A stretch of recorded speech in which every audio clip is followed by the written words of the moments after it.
Natural farming YouTube channel కి స్వాగతం. ముందుగా రైతులందరికీ నేచురల్ ఫార్మింగ్ యూట్యూబ్ ఛానల్ తరపున నమస్కారం. ప్రస్తుతం మనం వికారాబాద్ డిస్ట్రిక్ట్ మోన్పేట మండలం చంద్రపల్లి గ్రామంలో ఉన్నాం. ఇక్కడ కొరమేను సాగు చేస్తున్నటువంటి యువ రైతు అంజలి అన్న గారి పొలంలో ఉన్నాం. మనం ప్రస్తుతం అన్న ఏ విధంగా ఈ కొరమేను సాగు చేస్తున్నాం అనే విషయాన్ని అడిగి తెలుసుకునే ప్రయత్నం చేద్దాం. నమస్కారం అన్న. నమస్కారం. కొరమేను సాగు చేస్తున్నట్టు కదా? అవునన్నా. ఏ విధంగా ఉంది? పర్లేదు, బాగానే ఉంది. 2 సంవత్సరాలు అయింది. ఇప్పుడు ఇది రెండో క్రాప్ మాది పోవడం. ఓకే. మొన్న అంటే 4 days కింద 2 టన్నులు పోయింది. ఓకే. ఇంకా 2 టన్నుల దాకా ఉంటుంది. ఓకే. పర్లేదు అన్న, బాగానే ఉంది. కొత్త కొరమేను సాగు చేయాలనుకున్న వాళ్ళకి ఏ విధంగా ఉంటుంది? బాగుంది అన్న, చేసుకోవచ్చు. మంచి మంచి బిజినెస్, బాగుంది.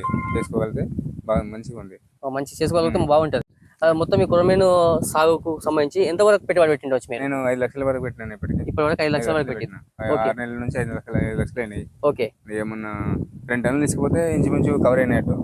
మిగతాది ప్రాఫిట్ మనకు లాభదాయకంగా ఉంటుంది. ఇంతకు ముందు తీసుకొచ్చిన 2 టన్నుల వరకు కవర్ అయిపోయింది. ఇంకో 3 టన్నుల వరకు ఉంటుందా? 3 టన్నుల ఇంకా 2 టన్నులు 3 టన్నులు ఖచ్చితంగా ఉంటుంది. ఓకే. అది ఏమైతుందో ప్రాపర్టీ కిందకి వస్తుంది. అదే దాని కిందకి వస్తుంది. మిగతా రైతులు సాగు చేయాలనుకుంటే ఏ విధంగా ఉంటాయి అంటారు? చేసుకోవచ్చు అన్న, పర్లేదు. ఓన్గా చేసుకోవాలి. ఓకే, పర్లేదు. చూశారు కదా, కొరమేను సాగు కూడా చాలా బాగుంటుందని ఇక్కడ రైతు అంజలి అన్న గారు చెప్తున్నారు. కొత్తగా ఎవరైనా కొరమేను సాగు చేయాలనుకున్న రైతులు ఖచ్చితంగా చేసుకోవడానికి ఆసక్తి ఉన్న వాళ్ళు చేసుకోవచ్చు అని కూడా ఇక్కడ అన్నగారు చెప్తున్నారు. థ్యాంక్ యూ అన్న. Thank you.